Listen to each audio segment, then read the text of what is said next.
Good afternoon, guys. Welcome to the podcast. And I've got a special guest to you coming from Australia, Matt Raad.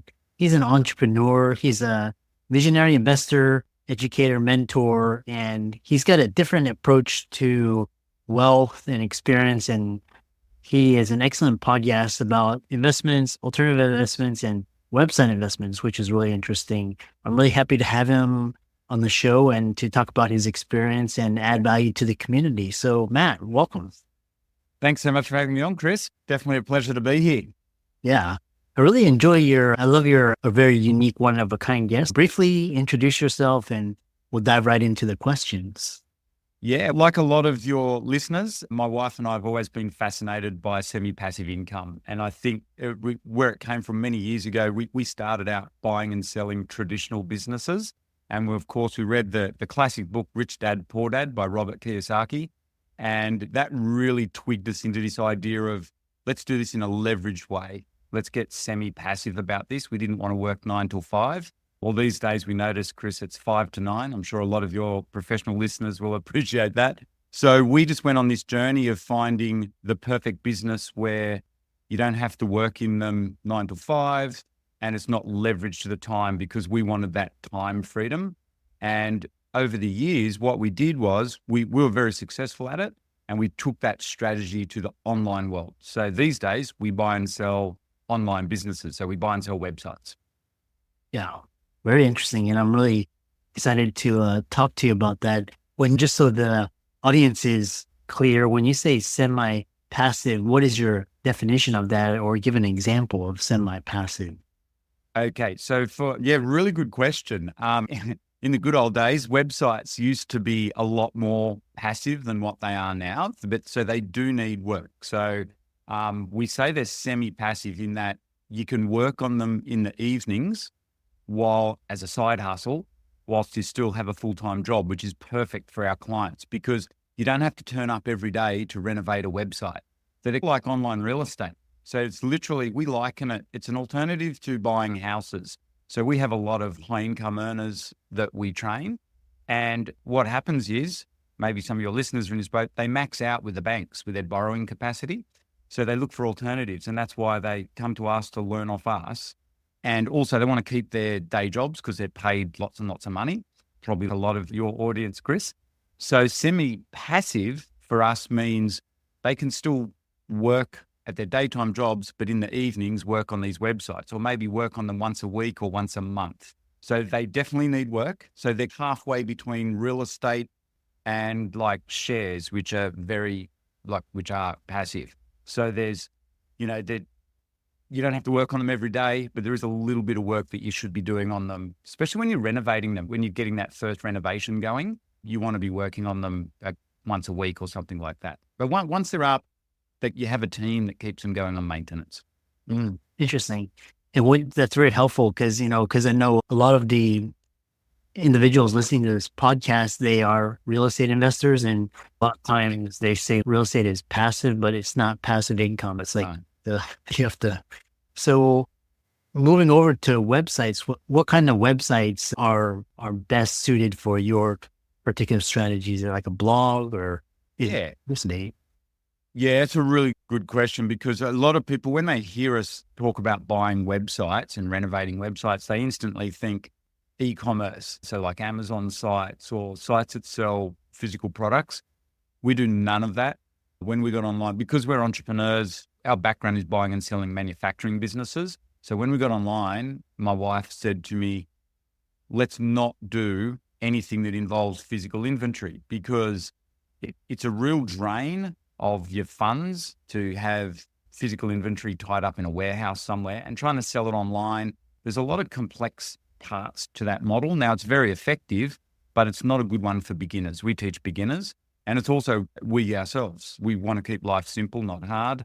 So we buy what you just said is typically blogs, rundown blogs. So neglected, we call them diamonds in the rough, Chris. So we're looking for websites that have been neglected, people have left. And the way we make money off them is literally just through putting ads on them or affiliate offers. And can I give a really good example? So we've got lots of examples, but just a cute one is we've got a young couple on our course. They live on the laptop. They do the laptop lifestyle thing. and they do what we've taught. And they found here in Australia a gardening site that the gentleman had for 14 years and he just left it. And so they sent him an email and said, hey, we noticed you're not doing anything with your website because it hadn't been posted on. It's just about gardening. It's just a passion site. But they already owned a gardening site and they're not experts in gardening. They live all around the world. They just hire a team to write the articles. So it's pretty easy to run. They bought that site for $400 and they renovated it. Now, talking about semi-passive, what they did, they just do the keyword research and they direct 2 writers to write all the articles. That's it. And so they're doing this while they're traveling around the world. And that site now generates them $4,000 a month passive income just from ads and affiliate offers on there. So affiliate offers, if you're listening to this, is when it's a gardening site. If they recommend, say, a wheelbarrow or a chainsaw or something like that, and someone clicks on the link to go and look at it, they get sent over to Amazon and Nathan and Alexa get an affiliate commission for that because they're tracked. So it's a very, once it's set up, it's a very automated way of earning income. And yeah, so from $400 to $4,000 a month. So that's now worth 6 figures, that website. So yeah, nice alternative for a young couple to real estate. Not a lot of risk. Takes effort and knowledge. So I don't want to make out that this is a get rich quick thing. There's a lot of knowledge into that they have, but really the only risk they have is the knowledge risk. That's it. They just need to be able to identify the good websites to buy and then know how to renovate them. Interesting. And so what's your approach to, like, how do you go about identifying, acquiring, and improving websites? How do you know which ones are good or bad? Yeah, that's part of the art of it all. So that's like looking at a commercial property or a residential property and seeing it sitting there neglected and knowing here's what I can do to it. So it's the same with online businesses. There's certain levers that we can pull. And what we look for is renovation opportunities in terms of profit and traffic. So we know, so that particular site already had a lot of traffic, but because it had been sitting around, but they maxed that out. So their renovation was to figure out how to get even more traffic into that topic. And then also to fix up the monetization, because typically these neglected websites, they don't have very good monetization on them. They're not maximized. People get bored of them because they're in a passion niche. They start them out because they're passionate about gardening or knitting or dentistry. What doesn't matter what the topic is, typically someone's passionate about it. They start the website, and then what happens 5 years later, if they're not making any money, they get bored and they sell it cheap. So what we're looking for is, okay, can we add better monetization? Because people are busy. They don't have time to renovate the sites properly, but our students know what to do so they can put in better affiliate offers. So instead of going to the standard Amazon stuff, you go direct to manufacturers and say, hey, I've got a really good blog here. Can I get a better affiliate commission? So instantly you double the profits of the website. Little tricks like that. There's a lot to it. Like, how much time do we have, Chris? I could sit here all day talking about that one. How do you fix these sites up? It's a lot of fun though. Intellectually, it's very stimulating as well. Like, it's very creative. So that's the other fun part about this. Yeah, Ben, it just sounds really interesting because you're using like SEO and different traffic properties. Yeah. Yep. Yeah. Another question the audience may have is, because back in the days, the .com days, there's I knew friends and colleagues, they bought like .com domain names and then they sold those. How is your approach different than buying and selling domain names? Yeah, that's a really interesting space. We generally don't do that. So we only teach what we've done and how we've made our money. But we've got friends like yourself who are domainers where they trade highly valuable domain names. It's quite different in that basically that's more like collecting fine red wines. Like literally it is very similar. So you buy what you think is going to be a valuable domain name down the track, and then you just sit on it and you have a portfolio of them. And then basically someone comes along later on and will offer you a lot more money for that domain name. Now, we've done it a little bit and we buy some premium domain names, but really it's very difficult to value them unless you really know what you're doing. It's quite it's like literally think of the knowledge you need to collect fine red wines. It's very much an art and it's not guaranteed. Whereas what we do is we're buying the actual underlying business that sits behind the website, all the files and the SEO and the traffic value. And it's not just a raw domain name. If you're listening to this, what Chris is talking about is a really smart idea if you know what you're doing. But really, the domain name is like the address of the website. So if you liken it to real estate, and then the website that's on there, like when you click on it and do things on the website, that's all the files and things. That's like the building. And that's the bit that we renovate. So we are literally like the online virtual house flippers. Like we buy, renovate, and then sell. So we don't just want the address, we want the house that comes with it, and we fix that bit up and optimize that. And basically we're trying to rent it out for more money. That's probably the easiest way to think about it. Yeah.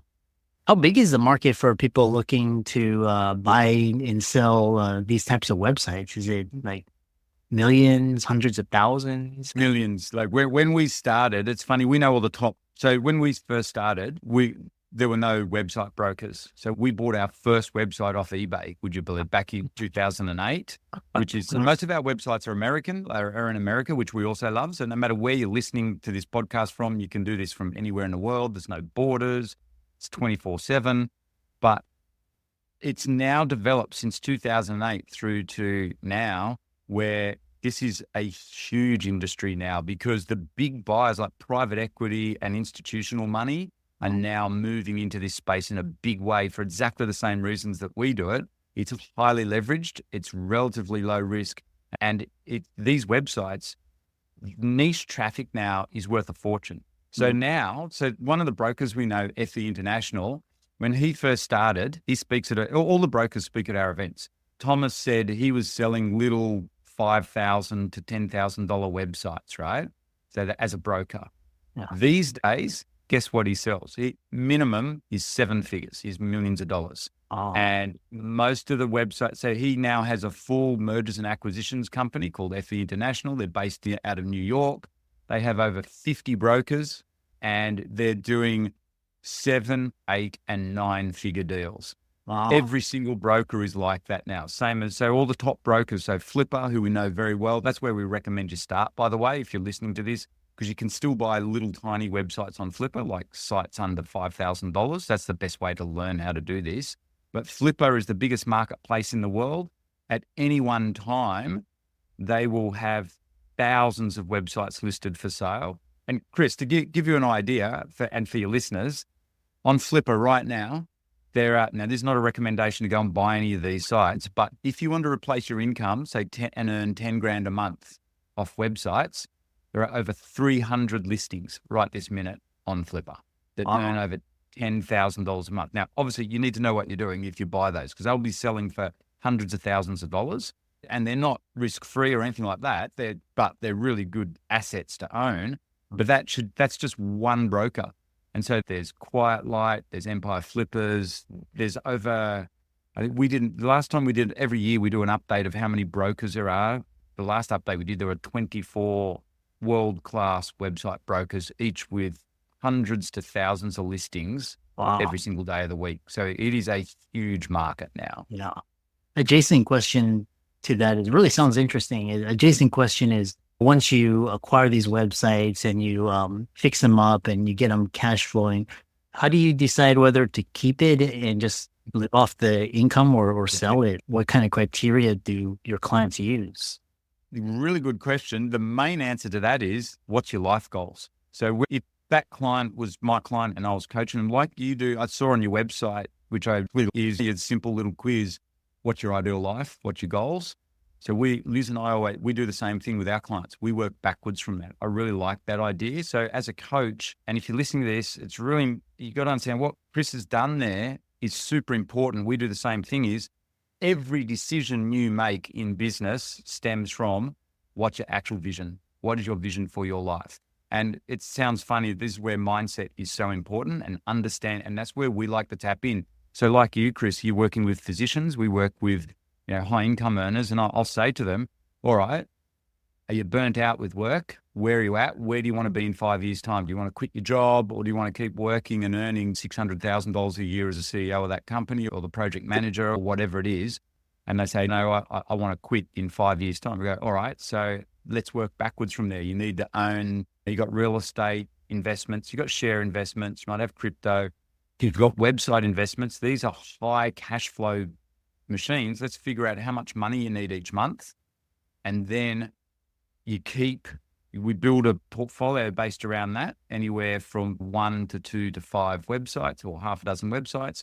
And then basically what we recommend is you design that to suit the income goals that you have. You work to a long-term plan. There's not short-term, there's not get rich quick thing. And then what we recommend is you sell off the small underperforming or the smaller ones and you focus on the winners. And that's generally the thing, but it all stems from understanding that life goal first. What's your actual vision? If you want to be a website flipper, then you can do that, just like flipping houses. But that's typically for people that don't have as much money and need to roll up their bank. What we recommend is keep for the cash flow, because cash flow is king. Like, we want to be like Warren Buffett. You stick at it for the long term. You treat it as they're the ones that work the best, particularly if they're semi-passive. So we've got sites that we barely touch. We've had them for a decade and they just tick along, making their money. It's better than money in the bank. If I sold it, what am I going to do with the money? But there's also opportunity cost as well. Maybe you want to roll it into bigger deals. So again, it depends on where you're at in life. Do you really want to go for this and make something big of it? Or are you happy just to keep for the cash flow? Yeah. And what are, like, for people listening, what is a realistic timeline for somebody listening to this podcast, going and implementing and replacing their regular income through this website investment strategy?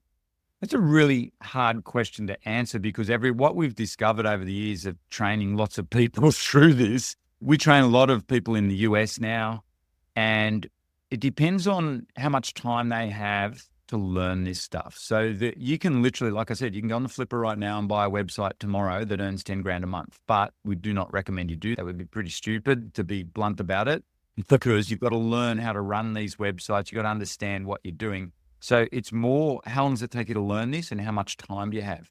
If you're doing this full time, you can do it in around 12 months. That's how our courses are designed. Typically, we find it takes a good 12 months to learn this, because most people these days are way busier than what they were, say, 5 years ago. The world seems to have just sped up. You've got to be realistic about that. We typically find it takes 12 months plus to really dial this in. So, Chris, the first step is to learn this is just buy a small site under $5,000 and play with it and get some results. And what you've got to understand too is it's not always instant renovation. The fix-ups aren't always instant, because SEO these days is a little bit trickier. It takes longer to kick in. You're looking at 12 months alone for organic traffic results to start kicking in. But you can do paid traffic as well. So there's a lot to learn. So really, I think you need to treat it as like going back to school and learning a skill, something you work on as a side hustle. You're looking at 12 months plus. Unless you're already experienced. If you're already experienced, someone like yourself, you can go out there and buy sites that are earning the big money a lot quicker. Yeah.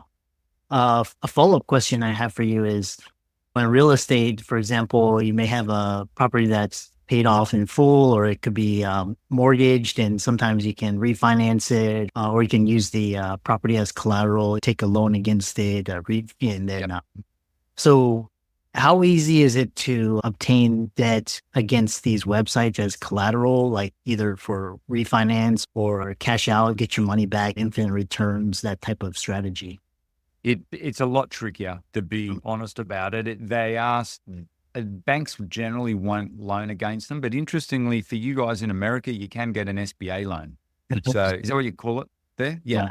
SBA, yeah. Yeah. So all the brokers now are onto that, so they can help you. Any broker can help you with that. But yeah, apparently in America, you can get SBA loans, but generally what we see is you do need cash to do these deals, but they're very flexible deals, particularly with how the economy goes. You can do earnouts, you can do vendor finance with these.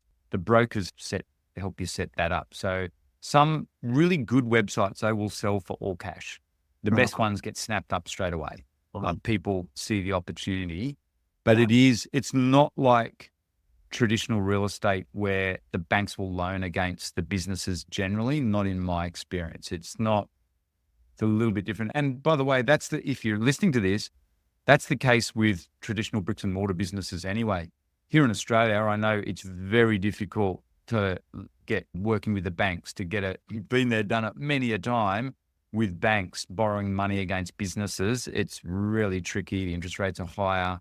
For us, we do this all cash. We just make cash deals and then we vendor finance it normally because we don't get access to SBA loans. But for you guys in America, you can definitely look into the SBA loan thing to see if that could help you buy a bigger website. Again, learn how to do it properly first. Though. Don't just rush out there and buy $1 million website. Not a smart move because there is digital skills that you need to learn in this. Like how does the website work? How's it go together? That's what we're renovating. You know, when we buy a website, we do a makeover. You've got to have some digital skills. Yeah. That's interesting because I had a friend in college. He runs a publicly traded company now, but he had a blog and I was listening to one of his podcasts recently. And he was saying like that blog sold for $1 million. And I was just like, why would somebody pay $1 million for, but this talking to you makes sense now. Like, you know, that's a really good point because it'll be, if it's a blog, it's probably, that'll be a blog that just ticks along in inverted commas, semi-passively. It's got ads on it. So it's recurring revenues. And this is why the big buyers absolutely love them. So I'd share you a very similar example, maybe go in a bit more detail, just so your listeners realize we have a client, Dave and Connor, they're on our podcast. They're in America and they've made all their money in commercial real estate in America, buying commercial properties, and they get 8% returns, yields or whatever. They did our course and they bought a site about pets and they paid $1 million for that. And they absolutely love it because it makes $300,000 a year net. Wow. That's really? cash flow. So 300 grand. Yeah, but it gets better, Chris. So they're used to getting 8% yield. So they'd buy this thing. It's on a 3 times multiples. It's making 300 grand a year. Within 6 months, they've doubled that 300 grand to 600,000. Wow. And you know how they did it? Because all they did was change their advertising. They went to an advertising broker who got them a much better rate. And they did other work as well. They worked on the SEO. They did a makeover of the website, but it jumped to $600,000 net. Wow. That's why people buy blogs for $1,000. It's just about pets. Lots of people come there. They look at that ads that people click on, Google ads. That's it. So now you can go to ad managers like Mediavine or Raptive, and what they do is they automate all the ads for you and they optimize them, and then they take a little cut and they guarantee to make you more money off the ads. But you need a big website for that. But that's why people are buying blogs. Oh, okay. Interesting. Recurring revenues. Yeah. So Dave and Connor absolutely love it. Like he said, but commercial real estate's still awesome though, because like you said earlier, you can borrow against it. It's a big asset. It's very valuable. These good blogs are worth a fortune. And seriously, if you saw that site, you would have no idea that it makes $600,000 a year net to the owner. It's a very basic looking website. Yeah. Fascinating. Wow. I know a lot of the audience is intrigued and they wanted to find out more about you and read you've got a podcast as well. How can they find and contact you? How can they do that? So they can look up our podcast, digitalinvestors.com, or they can come to our main training site, which is .com.au because we're in Australia, but we train lots of Americans. If they come to ebusinessinstitute.com.au, I know it's a big URL. But even on Digital Investors, you'll see links to ebusinessinstitute.com.au. And you just do our free masterclass where we go into more detail about the sorts of sites we buy, how we do due diligence, and then how we sell them. And then that talks about our course as well, if anyone was interested in it. But even if you just did the free masterclass, there's a lot of info there to get you going. And make sure you start small. Buy a site under $1,000 first just to learn on, because you can't hurt yourself with that. Yeah, that's really, and I really enjoyed this conversation, and let's thank Matt for coming on and offering his expertise, and all these links will be in the show notes, and again, fascinating conversation. Thanks very much for having me on, Chris.